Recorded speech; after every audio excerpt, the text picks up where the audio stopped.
नमस्कार दर्शक बंधु एसआर टीवी आपको स्वागत। आज मुझे देश विदेशर किसी खबर आपन को अनुरोध वीडियोटी को प्रथम शेष पर्यंत निश्चय देखिए। वीडियोटी भल लगे लाइक शेयर और चैनल को सब्सक्राइब करेंगे। खबर पर नजर पकाइए।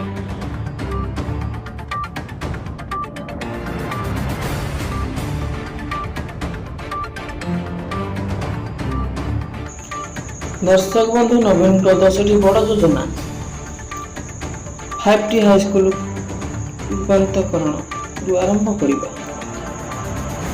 5T हाईस्कूल रूपांतरण ओडिशा विद्यालय रूपांतरण संगे संगे लक्ष लक्ष छात्र छात्री स्वप्न पूरण होगार रास्ता उन्मुक्त हो। शिक्षार विकास माध्यम नूतन ओडिशा गठन कर 5T हाईस्कूल ट्रांसफॉर्मेशन कार्यक्रम आरंभ कर 5T मंत्र परिचालित यह कार्यक्रम सरकारी स्कूल शिक्षा ग्रहण करुवा छात्र छात्री सर्वांगीन विकास दिगरे कार्य करुछि।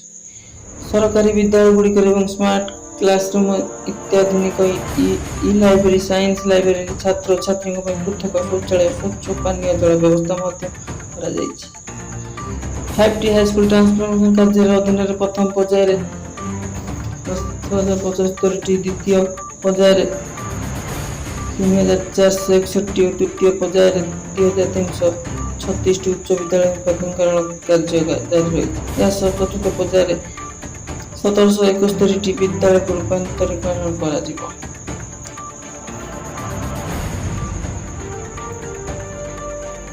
द्वितीय योजना आम ओडिशा नवीन ओडिशा। राज्य सरकार निजस्व पार्टी आर्थिक वर्ष 2023-24 एक नूतन रूपरेखा आम ओडिशा नवीन ओडिशा नाम अभिनंदन प्रयास कर। उक्त प्रयास मुख्य उद्देश्य ग्रामांचल भित्तिभूमि वृद्धि को त्वरान्वित करने सहित राज्यर समृद्धि जगन्नाथ संस्कृति ऐतिह्य परंपरा को बचाई रखा विश्व स्तर प्रचारित कर एक आधुनिक तथ्य आकांक्षा ओडिशा गठन कर योजनार लक्ष्य। यह माध्यम ओडिशार ऐतिहासिक सांस्कृतिक भित्तिभूमि विकास प्राथमिक उन्नतीकरण सशक्तिकरण युवपीढ़ी क्रीड़ा सुविधा बैंक तथा डिजिटल सेवा निमंत्रण उन्नतीकरण आदि प्रस्ताव ग्रहण कर प्रति पंचायत 50 लाख टंकार अनुदान प्रदान कर। ऋण सुध रिहाती 2023-24 आर्थिक वर्ष ओडिशा सरकार राज्य स्तरीय योजना सुध सब्सिडी रिहाती को कार्यकारी करने 5,700 कोटी टंकार व्यवस्था करिसेंति, जहा अधीन कृषक माने 1 लाख टंका पर्यंत बिना सुधरे फसल ऋण उपलब्ध कराजिवो। 1 लाख रु 3 लाख टंका पर्यंत फसल ऋण उपर 2% सुध आदाय कराजिवो। एही सुध हार 2022 एप्रिल 1 को लागू होगा। सुध सब्सिडी रिहाती 2023-24 27-28 पर्यंत 5 वर्ष बलवत्तर रही। पूर्व कालिया अधीन 50,000 टंका पर्यंत बिना सुधरे फसल ऋण दि जाउथिला। 2022-23 वर्ष प्राय 32.43 लाख पुत्र नामांकन चाषी समवाय बैंक प्राथमिक कृषि समवाय समिति और वार्षिक 0% सुध हार 1 लाख टंका मध्य फसल ऋण नहीं। फसल बीमा योजना ओडिशा रे कृषि क्षेत्र में सुदृढ़ करने और कृषक मानक आर्थिक सुरक्षा प्रदान करने राज्य सरकार 23 खरीफ ऋतु फसल बीमा प्रीमियम कृषक अंश वहन करने को निष्पत्ति नहीं। स्थायी कृषि प्रणाली को समर्थन करने और राज्य में कृषकों कल्याण सुनिश्चित करने सरकार प्रतिबद्धता स्वरूप निष्पत्ति नि। फसल बीमा प्राथमिक उद्देश्य होची स्थायी कृषि उत्पादन को प्रोत्साहित करने और प्रत्याशित घटना जो फसल हानि क्षतिर सम्मुखीन होता कृषक मानक आर्थिक सहायता प्रदान करने। पूर्व खरीफ और रबी ऋतु बीमा राशि यथाक्रम 2% 1.5% नाममात्र प्रीमियम देवाक पड़ता। तेज कपा अदा हलदी भली वाणिज्य फसल उभय खरीफ और रबी ऋतु बीमा राशि 5% प्रीमियम देवाक वरिष्ठ प्रीमियम राशि को सब्सिडी आकार केंद्र और राज्य सरकार मध्य समान भाव में बंटन कर।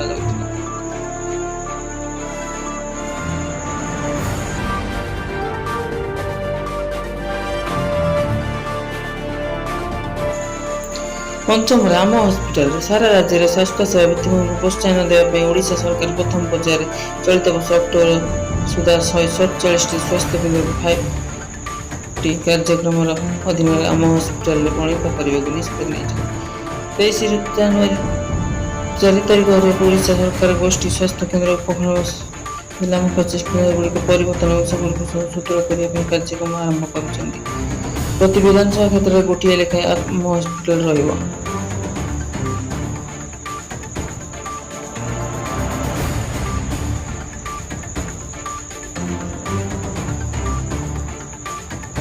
ମିଶନ ଶକ୍ତି ମହିଳା ଆର୍ଥିକ ସଶକ୍ତିକରଣ ସେମାନଙ୍କ ସାମାଜିକ ସଶକ୍ତିକରଣ ଗୁରୁତ୍ୱପୂର୍ଣ୍ଣ ଯୋଗଦାନ ଦେଇଥାଏ।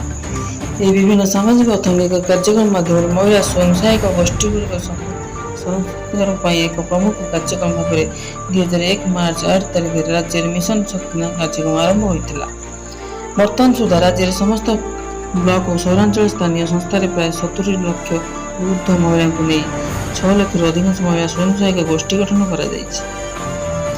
ଏହାର ଉଦ୍ଦେଶ୍ୟ ମହିଳା ସ୍ୱୟଂ ସହାୟକ ଗୋଷ୍ଠୀଗୁଡ଼ିକୁ ଗ୍ରାମ ପଞ୍ଚାୟତ ବ୍ଲକ ଓ ଜିଲ୍ଲା ସ୍ତରରେ ଅନ୍ତର୍ଭୁକ୍ତ କରି ଗଠନ କରାଯାଇଛି। ଜୀବିକାକୁ ସୁଦୃଢ଼ କରିବା ପାଇଁ ପଦକ୍ଷେପଗୁଡ଼ିକ ମହିଳା ସ୍ୱୟଂ ସହାୟକ ଗୋଷ୍ଠୀ ଦ୍ୱାରା ଉତ୍ପାଦିତ ସାମଗ୍ରିକ ବଜାର ସଂଯୋଗ ସୁନିଶ୍ଚିତ କରିବା, ଜୀବିକା ପ୍ରୋତ୍ସାହନ ପାଇଁ ମହିଳାମାନଙ୍କ ମଧ୍ୟରେ ସାମାଜିକ ଅଧିକାର ଏବଂ ଆତ୍ମଗୋଷ୍ଠୀ ସମନ୍ୱୟକୁ ପ୍ରୋତ୍ସାହିତ କରିବା ଉପରେ ସଚେତନତା ସୃଷ୍ଟି କରିବା। ମଧୁବାବୁ ପେନସନ ଯୋଜନା ଓଡ଼ିଶା ସରକାର 2008 ମସିହା ଜାନୁଆରୀ 1ରେ ଏହି ଯୋଜନା ଆରମ୍ଭ କରିଥିଲେ।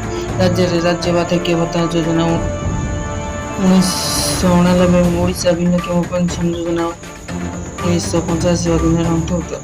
ସମସ୍ତ ହିତାଧିକାରୀ ହେଉଛନ୍ତି ମଧୁବାବୁ ପେନସନ ଯୋଜନା ଅଧୀନର ହିତାଧିକାରୀ। ଏହି ଯୋଜନା ଅଧୀନରେ ଓଡ଼ିଶାର ନିମ୍ନଲିଖିତ ବର୍ଗର ଜନସାଧାରଣଙ୍କୁ ପେନସନ ପ୍ରଦାନ କରାଯାଉଛି। ଆର୍ଥିକ ଅନଗ୍ରସର ବ୍ୟକ୍ତି ଯାହାର ବୟସ 60 ବର୍ଷ କିମ୍ବା ତାଠୁ ଅଧିକ, ବାର୍ଷିକ ଆୟ 24,000ରୁ କମ୍, କୃଷ୍ଣରୋଗୀ ଜନିତ ବିକଳାଙ୍ଗ, ଅଙ୍ଗ ବିକୃତ କିମ୍ବା ଅକ୍ଷମତା କାରଣରୁ ସାଧାରଣ କାମ କରିବାରେ ଅସମର୍ଥ କିମ୍ବା ଆଣ୍ଠୁଗଣ୍ଠି ଜନିତ ଭିନ୍ନକ୍ଷମ, ମାନସିକ ଅନାଗ୍ରସ୍ତ ପରିସ୍ଥିତି ଗୁଡ଼ିକ। ଏହି ନିୟନ୍ତ୍ରଣ ସୋସାଇଟି ଦ୍ୱାରା ଚିହ୍ନଟ ହୋଇଥିବା ଏଡ୍ସ ରୋଗୀ।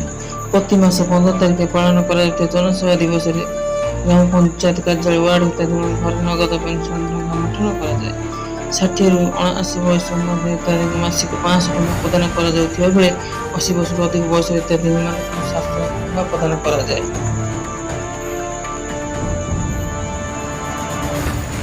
ବିଜୁ ସ୍ୱାସ୍ଥ୍ୟ କଲ୍ୟାଣ ଯୋଜନା। ବିଜୁ ସ୍ୱାସ୍ଥ୍ୟ କଲ୍ୟାଣ ଯୋଜନା 2018 ଅଗଷ୍ଟ 15 ତାରିଖରେ ସାର୍ବଜନୀନ ସ୍ୱାମୀ ସୁରକ୍ଷା ପ୍ରଦାନ ନିମନ୍ତେ ଏକ ପ୍ରାଥମିକ କାର୍ଯ୍ୟକ୍ରମ ଭାବରେ ଆରମ୍ଭ କରାଯାଇଥିଲା, ଯେଉଁଥିରେ ଆର୍ଥିକ ଦୃଷ୍ଟିରୁ ଦୁର୍ବଳ ପରିବାରଙ୍କ ସ୍ୱାସ୍ଥ୍ୟ ସୁରକ୍ଷା ଉପରେ ବିଶେଷ ଗୁରୁତ୍ୱ ଦିଆଯାଇଥିଲା। ଏହି ଯୋଜନା ମାଧ୍ୟମରେ ଆର୍ଥିକ ଅନଗ୍ରସର ସମାଜର ଦୁର୍ବଳ ଶ୍ରେଣୀର ବ୍ୟକ୍ତିବିଶେଷଙ୍କୁ ନିଃଶୁଳ୍କ ସ୍ୱାସ୍ଥ୍ୟସେବା ପ୍ରଦାନ କରୁଛି। ଏହି ଯୋଜନା ଅଧୀନରେ ହିତାଧିକାରୀମାନେ ଅସୁବିଧାର ଡାକ୍ତରଖାନାରେ ଭର୍ତ୍ତି ହେବା ପୂର୍ବରୁ ଏକ ପରବର୍ତ୍ତୀ ଖର୍ଚ୍ଚ ସମେତ ବିଭିନ୍ନ ଚିକିତ୍ସା ପରିସ୍ଥିତି ପାଇଁ ତାଲିକାଭୁକ୍ତ ଡାକ୍ତରଖାନାରେ ନିଃଶୁଳ୍କ ଚିକିତ୍ସା ପାଇଥାନ୍ତି। ଏହି ଯୋଜନା ମାଧ୍ୟମରେ ପାଖାପାଖି 4.36 ଚିକିତ୍ସା ଓ 255 ଅସ୍ତ୍ରୋପଚାର ପଦ୍ଧତି ଅନ୍ତର୍ଭୁକ୍ତ। ଏହି ଯୋଜନାରେ ନିଦାନ ପରୀକ୍ଷା, ଔଷଧ ଏବଂ ଅନ୍ୟାନ୍ୟ ଚିକିତ୍ସା ସାମଗ୍ରୀ ଖର୍ଚ୍ଚ ରାଜ୍ୟ ସରକାର ବହନ କରିଥାନ୍ତି।